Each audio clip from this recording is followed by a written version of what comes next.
those who do great miracles, who look down on those who have trouble with believing. I am your gift this morning to tell you the truth. They're lying.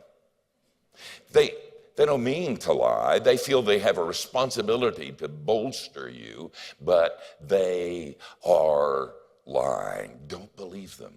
Because if you believe them, when you go through your wrestling match with the angel, when it's dark at night, you'll think that you don't belong to him. I've seen Billy Graham bite his fingernails. And recently we read St. Teresa, or Mother Teresa's diary and the periods of doubt she went through in Calcutta as she was dealing one-on-one in the name of Jesus. Spurgeon went through long periods of depression and doubt when he couldn't even preach. The truth is that everybody who stands before God's people has done battle with the angel at 3 o'clock in the morning. And if you haven't, then your faith isn't worth dink. Listen, we believe really big stuff. It is so big and so awesome and so unbelievable that if you don't struggle with it, if you don't have problems with it, you're a fruitcake. And then second side road, please do not dumb down your faith to fit your doubts.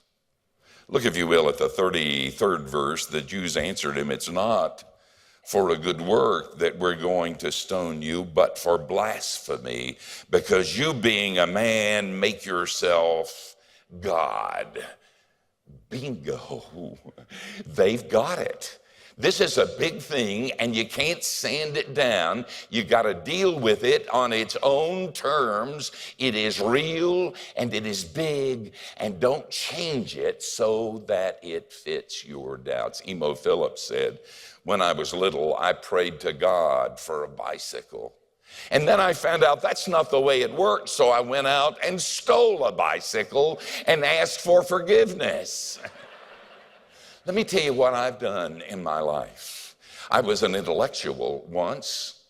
I thought I had it together. I was at a graduate school at Boston University, and they looked down their nose and the doubts began to rise.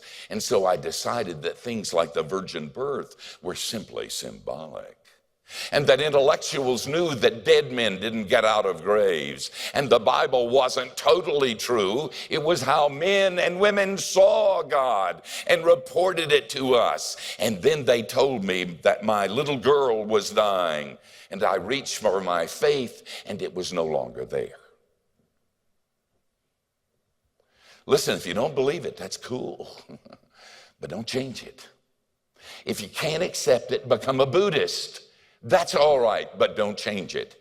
If you can't go with the truth of the Christian faith, I can understand that. This is hard stuff, but don't change it. And don't call yourself Christian when you do.